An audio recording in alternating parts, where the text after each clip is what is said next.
Gold trusted gold buyers మీరు తాకట్టు పెట్టిన బంగారాన్ని విడిపించి ఈ రోజు ఉన్న మార్కెట్ ధరకు కొనబడును.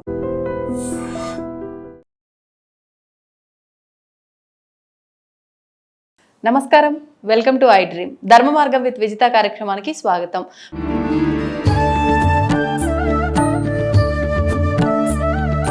ప్రస్తుతం మనతో పాటు ఉన్నారు ప్రముఖ జ్యోతిష్య పండితులు బ్రహ్మశ్రీ గుండెపూడి శివ సుధీర్ శర్మ గారు. ఇప్పుడు గురుగారితో మాట్లాడదాం.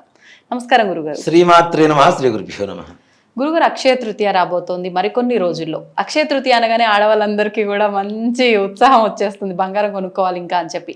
కానీ వాస్తవానికి బంగారం కొనకూడదు, ఏదైనా దానం చేయాలి ఆ రోజున అని అంటుంటారు. అసలు వాస్తవం ఏంటి? ఆ రోజు ఏం చేయాల్సి ఉంటుంది? ఆడవాళ్ళకి ఆనందకరమైనటువంటి రోజు, అందాన్ని కొత్త అందాన్ని తెచ్చిపెట్టేటువంటి రోజు. మగవాళ్ళు ప్రాణాంతకమైనటువంటి రోజు, జేబులు ఖాళీ అయ్యే రోజు కాబట్టి. ఖాళీ అయ్యే రోజు. ఓకే. కార్డ్స్ మొత్తం కూడా స్వైపింగ్ మిషన్ కూడా పడిపోయే రోజు అంతే చివరికి. అవును. అక్షయ తృతీయ. అక్షయం అంటే ఏంటి నాన్న? వృద్ధి పొందేటువంటిది. సంస్కృతంలో అహా నహ కహ అనేటువంటి శబ్దాలకి లేదు, రాదు, కాదు అనేటువంటి శబ్దాన్ని ఇస్తూ ఉంటుంది. క్షయం అంటే నాశనం. నాశనం లేనటువంటిది అక్షయం. అందుకని మనం అక్షయ పాత్ర అంటూ ఉంటాం. భారతంలో కూడా ఎక్కువగా వింటూ ఉంటాం. ఎంత తీసినా తరగనటువంటి ధనం. ఏది అది వస్తువు, ఏ వస్తువైనా కావచ్చు, దాంట్లోంచి ఒకటి తీసామంటే ఇంకోటి పుట్టుకొస్తుంది. మరి అక్షయ తృతీయ రోజున బంగారమే కొనాలా? బంగారం కొంటే లక్ష్మీదేవి అనుగ్రహిస్తుందా? బంగారం కొంటే లక్ష్మీదేవి అనుగ్రహించేట్లయితే అసలు లక్ష్మీదేవి మిగిలిన వాళ్ళని అనుగ్రహించే పరిస్థితి ఉండదు. అవును. వాడు బంగారం కొనే పరిస్థితి ఉండదు. ఇప్పుడు బీదవాడు కానీ ఉండిపోవాలి. కానీ మన హిందూ ధర్మంలో దేవత ఆరాధన చేస్తే ఎంత బీదవాళ్ళైనా అధిక ధనవంతులు అవ్వచ్చు. అలాగే ఆధ్యాత్మికతలో కూడా ధనవంతులు అవ్వచ్చు, భక్తిలో కూడా ధనవంతులు తప్పనిసరిగా. ఇక్కడ అక్షయ తృతీయ అనేటువంటిది లక్ష్మీదేవికి ప్రీతికరమైనటువంటి అక్షయ పాత్రకు అధిపతి లక్ష్మీదేవి కదా. కాబట్టి ఆ రోజు బంగారం కొంటే కొంటూనే ఉంటాం అనుకుంటారు సంవత్సరం అంతా కూడా. అసలు ఒక్క మాటలో చెప్పాలంటే నాన్న, అసలు ఆడవాళ్ళే బంగారాలకు బంగారం దేనికి నాన్న? తప్పించుకున్నామే కదా. ఇక్కడ బంగారం కొనటం వల్ల చాలా మంచిది. ఎన్ని గ్రాములు కొంటే అంత మంచిది. ఎవరికి? బంగారం షాపుల వాళ్ళకి, మనకు కాదు. వాళ్ళు బాగుపడతారు కదా. క్యూ అసలు ఎట్లా ఉంటుందంటే కిటకిటలాడిపోతుంటారు. విడి రోజుల్లో పోతే కూర్చోబెట్టి కాఫీనో టీనో కూల్ డ్రింకో ఇచ్చి మాట్లాడేటువంటి సేల్స్ మ్యాన్లు కూడా ఆ రోజున నువ్వు కాకపోతే ఇంకోటి వస్తాడు పక్క తప్ప. అంత బిజీగా వీటిల్లో ముఖ్యంగా నాన్న కొన్ని ఆచారాలు తెస్తున్నారు మన వాళ్ళు. చీరలు పెట్టండి ఆడపడుచులు కానీ ఒకటి తెస్తారు మధ్యలో. ఒక కొడుకు ఉన్నవాళ్ళు కొబ్బరికాయ కొట్టాలి, ఇద్దరు కొడుకులు ఉన్నవాళ్ళు 2 కొబ్బరికాయలు కొట్టాలని చెప్పి ఒక ఆచారం తీసుకొచ్చారు కొన్ని రోజులు. అంటే కొత్తవన్నీ కూడా తీసుకొచ్చి దీన్ని ఎక్కువగా బయటికి అసలు వితౌట్ సింగిల్ ఎంపీ ఖర్చు పెట్టకుండా పబ్లిసిటీ ఇచ్చేవాళ్ళు ఎవరంటే ఆడవాళ్ళు. మహానుభావులు. ఆడవాళ్ళ నోట్లో ఆవగించి కూడా నాందని చెప్పి ధర్మరాజు శాపం పెట్టాడు. అవునా? ఇక్కడ ఒక్క మాట ఎవరికన్నా తెలిసిందంటే, ఏమే ఇది విన్నావా అని చెప్పి వీళ్ళ పక్కకి, వాళ్ళ పక్క నుంచి వాళ్ళ పక్కకి, ఇది అంటే ప్రాంతం, రాష్ట్రం, దేశం, ఈ మధ్య కాలంలో విదేశాలకు కూడా పాకుతుంది ఇదే విషయం. అక్కడ వాడు కూడా పాపం డబ్బులు పంపించి చీర పెట్టాలంటే ఆడపడుచుకి అని చెప్పి చీర పెట్టాలి. దగ్గరలో మేము లేము కదా అని. లేను కదా. మంచిదే, కాదని అది వేలం వెరిగా కొంటే షాపుల వాళ్ళకి మంచిది. ఎప్పుడైతే సేల్స్ డౌన్ అవుతుందో ఇట్లాంటి కొత్తవి ఒక్కటి సృష్టిస్తారు. అది అసలు యూట్యూబ్లో రావు, టీవీలో రావు, దేంట్లో రావు. ఇవన్నీ జరిగిన తర్వాత ఇంత వింత జరిగింది అని చెప్పి అప్పుడు వీడియోలు వస్తాయి కదా. అట్లానే బంగారం కొనడం అనేది అక్షయ తృతీయ రోజున ప్రధానమైనటువంటి అంశం కాదు నాన్న. అసలు ఇంట్లో ఉన్న బంగారానికి పూజ చేస్తే బంగారం కొనుక్కునేటువంటి శక్తిని ఇస్తుంది అమ్మవారు. అంటే ఇంట్లో ఉన్న మన పాత బంగారానికి ఎప్పుడు కూడా అంటు అనేది ఉండదు నాన్న. మనం ఆభరణాలు వేసుకుంటాం, మరలా కడిగి దేవతలకి వేయవచ్చు. అందుకని మనం అన్నం తినే కంచం ఉంటుంది నాన్న, వెండి కంచం, దాంట్లో బంగారు పువ్వు ఉంటుంది ఒకటి మధ్యలో. Hmm. ఎందుకు ఉంటుంది? మైల అనేటువంటిది వెండికి కూడా అంటకుండా ఉండేందుకు బంగారు పువ్వు ఉంటుంది. ఇప్పుడు ఇంటి యజమానికి వెండి కంచం పెడతాం, తింటారు, తిన్న తర్వాత కూడా కడిగితే మళ్ళీ దేనికైనా వాడుకోవచ్చు. అంత పవిత్రమైంది ఆ బంగారం పువ్వు ఉంటే. దాని మీద వేడి వేడి అన్నం పెడితే ఏమవుతుంది? బంగారం కొద్ది కొద్ది కరుగుతుంది, లైట్ కరుగుతుంటుంది. అది అన్నం తింటూ ఉంటే మగవాళ్ళకి ఏమవుతుంది? శరీర ఛాయ పెరుగుతుంది, సంతాన యోగం కలుగుతుంది తప్పనిసరిగా. అంత పవిత్రమైనది, శక్తివంతమైనది బంగారం. అలాగే ఈ బంగారం ఇంట్లో ఉన్నది వాడుకున్నది దేవతలకు వేయటంలో, కడిగి వేయటంలో తప్పు లేదు. లక్ష్మీదేవి ఇంట్లో పెట్టుకొని పూజ చేస్తే లక్ష్మీదేవి అనుగ్రహిస్తుంది. ఇంకొక విచిత్రం కూడా ఏంటంటే, మనం పంచాంగ శ్రవణంలో కూడా చెప్పుకున్నాం, బంగారం రేట్లు తగ్గబోతున్నాయి. మొన్న మధ్య కూడా ఏదో మనం మాట్లాడుకున్నప్పుడు వచ్చిన విషయం. అవునా? ఏప్రిల్ 30వ తారీఖు నుంచి జూలై 30 వరకు రేట్లు తగ్గబోతున్నాయి. ఏప్రిల్ 30 తగ్గాలని గ్యారంటీ లేదు, కాబట్టి ఆ రోజు కొనకపోయినా పెద్ద ప్రమాదం ఏం లేదు. ఏప్రిల్ అంటే మే 1 తారీఖు నుంచి దాదాపు జూలై 30వ తారీఖు వరకు 55,000 56,000 రూపాయలకి బంగారం పడిపోబోతుంది. 93,000 రూపాయలు ఇప్పుడు ఉంది. 60,000 లోపలే ఉంటుంది నాన్న బంగారం రాబోయే ఈ 3 నెలలు మాత్రం. మే, జూన్, జూలై ఈ 3 నెలలు 60,000 లోపలికి రాబోతుంది. మరి ఇప్పుడు గ్రాము 10,000 పెట్టి కొనుక్కుంటారా? ఒక్క 2 రోజులు అయితే అదే 10,000 2 గ్రాములు వస్తుందిగా, అంతే దగ్గరగా. అవును. అంటే జనాలందరూ ఏంటంటే నిజంగా 90,000 ఉన్నది సగానికి సగం ఎలా పడిపోతుంది, ఇదంతా ఫేక్ అనే ఒక ఆలోచనలో ఉన్నారు. ఈ మధ్య మనం యూట్యూబ్ లో అంతా చూస్తున్నాం, 56,000 బంగారం వస్తుందంట అని చెప్పి. మధ్యలో 2 రోజులు ఏదో ఒక 200 దిగింది, మళ్ళీ పెరిగేసరికి ఇంకా తగ్గదు అనుకుంటున్నారు. ఏప్రిల్ 30 నుంచి గ్రహస్థితి, డాలర్ రేట్లు తగ్గుతాయి, డాలర్ వాల్యూ పడిపోతుంది, దానివల్ల బంగారం వాల్యూ పడిపోతుంది.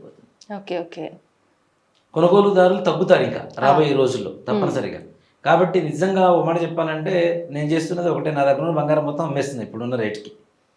రేపు మే 1 తర్వాత ఇప్పుడున్న బంగారం 10 గ్రాములు ఉంది అనుకోండి, అమ్మేశాను అనుకోండి, 1,00,000 రూపాయలు దగ్గర వస్తాయి నాకు, 95,000. రేపు మే 1 తర్వాత కొనుక్కుంటే ఇదే 90,000కి నాకు ఇంకా ఎక్కువ బంగారం వస్తుంది. జూలై 30 తర్వాత ఇంకా రేట్లు పెరుగుతాయి, 1,00,000 రూపాయలు దగ్గర అవుతుంది. ఇప్పుడున్న 93,000కి ఇంకో 7,000 పెరుగుతాయి, 1,00,000 రూపాయలు అవుతుంది. సో అప్పుడు నాకు బంగారం వాల్యూ పెరుగుతుంది కదా. నేను చేయబోతుంది ఇదే, అందరూ చేయమని కాదు నేను చెప్తుంది. నేను చేస్తున్నది అయితే నాకు నమ్మకం ఉంది కాబట్టి నేను చేస్తున్నా. నా మీద నమ్మకం పెట్టుకుని నేను అమ్మేశారు, మీరు చెప్తే అమ్మేశారు మాత్రం అనకండి దయచేసి. యుద్ధానికి రావద్దు నా మీద. సో కాబట్టి బంగారం ఆ రోజున కొనుక్కోవాల్సిన అవసరం లేదు, నిజంగానే కొంటాం.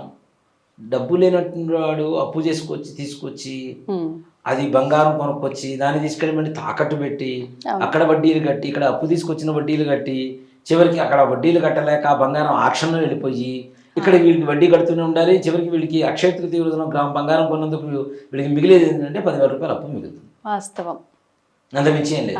ఇప్పుడు ఆడవాళ్ళలో ఏంటి, పక్కవాడు కొంటే రిక్షా దుక్కే వాళ్ళ ఆవిడైనా సరే పక్కవాడు కొనుక్కుంటే గ్రామం కొనుక్కుంటే బాగుంటుంది కదా, కొనుక్కుందాం అనుకుంటారు కనీసం. అవునా? ఇప్పుడు అదైనా తక్కువ లేదుగా. అవునా? 1/2 గ్రామం అదైనా 5,000 రూపాయలు. మరి ఒకప్పుడు ముక్కు పుల్లలు అంటే 1,700 1,000 ఏ ఊరికి 300 400 అన్న. బంగారం మా చిన్నప్పుడు మేము చూసింది అయితే 8 గ్రాముల బంగారం సెవరీ అంటారు దాన్ని, 10 గ్రాములు తులం అంటాం, 8 గ్రాములు సెవరీ బంగారం అంటాం.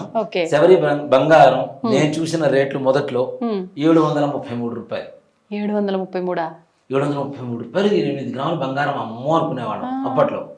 రాను నాకు దాదాపు నా పెళ్లి సమయానికి వచ్చేసరికి అది 7,000 4,500 4,500 కూడా కాదు 3,700 అయింది. నేను హైదరాబాద్ షిఫ్ట్ అయిన తర్వాత 4,500 అయింది. అమ్మో ఇంత బంగారం ఇంత పెరిగిపోతుంది, మనం అలా కాదు మనం వల్లే అనుకున్నాం. చివరికి ఏమైంది, పెరుగుతూనే దాదాపు 2006 2005 ఈ సమయంలో ఒక 5-6 వేలే ఉంది. మీరు అన్నట్టు 7,000 లోపుగానే ఉంది. అంతే 2004 5 ఆ టైంలో అప్పుడు పెరిగింది. ఇంకా తర్వాత 4,500 4,300 ఆ రేట్ లో ఉంది. ఇవాళ రోజు చూసుకుంటే దానికి ఇంకా అసలు సంబంధం అసలు 93,000 ఎక్కడ 4,500. ఇప్పుడు 1/2 గ్రాము కూడా రావట్లే. అప్పట్లో 8 గ్రాములు వచ్చేది. అవునా? సో బంగారం అదే రోజు అనుకుని అప్పులు పాలవ్వకండి దయచేసి. ఏం చేస్తే పుణ్యం వస్తుంది? అసలు అక్షయం అనేటువంటి దేంట్లో మనం సంపాదించుకోవాలి, డబ్బులో కాదు. పుణ్యం అక్షయం చేసుకోవాలి, పుణ్యాన్ని పెంచుకోవాలి. అది భవిష్యత్ తరాలకు మనకు వస్తుంది. ఎలా, ఏం చేస్తే వస్తుంది? సింపుల్ అన్న. ఒక మట్టి పాత్ర తీసుకోండి, చిన్న కుండ కానీ కూజ కానీ తీసుకొని చక్కగా బెల్లంతో పానకం చేయండి. బెల్లం పానకం. దాంట్లో 2 మిరియాలు, యాలకులు దంచి చక్కగా పొడి వేసి పానకం చేయండి. పానకం చేసిన తర్వాత విసనకర్ర, వెదురు కర్రలతో తయారు చేసిన విసనకర్రలు ఉంటాయి, ఆ విసనకర్ర కూడా తెచ్చుకోండి. దాంట్లో కూడా ఇంకోటి ఏంటంటే వెదురు కర్రలతో ఎందుకు చేయమని చెబుతున్నాను అంటే, వెదురు కర్రలతో చేసిన దాంట్లో చల్లదనం ఉంటుంది. ప్లాస్టిక్ దాంతో విసురుకోండి కొంచెంసేపు వేడి వచ్చేస్తుంది, కానీ వెదురు బద్దలతో చేసిన దానికి వేడి రాదు, చల్లగా ఉంటుంది. ఎండాకాలం పాములు మొత్తం ఎక్కడ ఉంటాయి అంటే వెదురు చెట్ల పొదల్లోనే ఉంటాయి, చల్లగా ఉంటుంది. వెళ్ళినప్పుడు కూడా ఏం చేస్తారు, గంపలో ఎత్తుకొస్తారు కదా అమ్మాయిని, అవునా? ఎందుకు? చల్లగా ఉండాలని లక్ష్మీదేవి స్వరూపంగా వెదురును చూస్తారు కాబట్టి. వెదురు అంటే లక్ష్మీదేవి స్వరూపం. అసలు వెదురు గురించి ఒక ఆయన చెప్పాడు, మీరు విన్నారో లేదా? అది వెదురు చెట్టు ఒకటి మొలకొచ్చింది, అది నిదానంగా పెరుగుతూ ఉంటుంది. ఎందుకు అంటే వెదురు బొంగుని మనం కూకడి వేళ్లతో సహా పెగిలించడం అలాగే కాని పని నాన్న. ఇట్లా కట్ చేసుకొని తీసుకొని వస్తుంటారు, అవునా? కింద నుంచి పీకరు, వేళ్లలోంచి పీకరు. ఎందుకు అంటే ఒక వెదురు బొంగు పైకి పెరగడానికి కనీసం 22 సంవత్సరాలు టైం తీసుకుంటుంటారు. మనిషి పెరిగితే అలా పెరగాలంటారు. ఎందుకు అంటే చెట్టు మొలకెత్తగానే పైకి పెరగదుట, లోపల రూట్స్ను మొత్తం పెంచుకొని స్ట్రాంగ్ అయిపోతుందిట. స్ట్రాంగ్ అయిపోయి అప్పుడు పైన భూమి పై భాగంలో పెరగడం అనేది కనబడుతుంది. అందువల్ల అన్ని సంవత్సరాలు టైం తీసుకుంటే ఏదైనా బేస్ స్ట్రాంగ్ గా ఉండాలని చెప్పడానికి వెదురు బొంగ ఒక్కటి చాలు. 22 సంవత్సరాలు అంటే సామాన్యమా కదా? సో ఈ వెదురు బద్దలతో తయారు చేసిన విసనకర్ర తెచ్చుకొని, మామిడి పండు సీజన్, చక్కగా 2 మామిడి పండ్లు, ఒక తాంబూలం, విభూతి పండు. ఇది ఎందుకనండి చెప్తా. విభూతి, యజ్ఞోపవీతం, బ్రాహ్మణులు వేసుకుంటారు కదా, యజ్ఞోపవీతం. ఇంకా అవకాశం ఉంటే వస్త్రాలు. ఇప్పుడు బంగారం దగ్గరకు వద్దాం. అవకాశం ఉంటే పావుగ్రామైన ఒక గురివింద గింజ ఎత్తు అయినా సరే బంగారం, ఇవి తీసుకొని మీ ఇంటికి బ్రాహ్మణ పిలిపించండి. కాళ్ళు కడిగి చక్కగా చేతికి గంధం పూసి, ఉదకుంభదానం అంటారు దీన్ని. అంటే ఉదకుంభదానం అంటారు.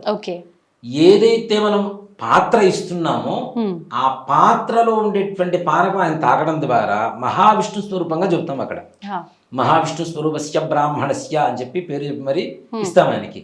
గంధం పూస్తాం, అక్షతలు పాదాల మీద వేస్తాం. మహావిష్ణు మన ఇంటికి వస్తే ఎట్లా చూస్తాం, అట్లా చేస్తాం. చేసి ఆయనకి యజ్ఞోపవీతం, ఈ విభూతి పండు, తాంబూలం, విసనకర్ర, పానకం, దీంతో పాటు అవకాశం ఉంటే ఇవ్వగలిగితే బంగారం ఇవ్వండి.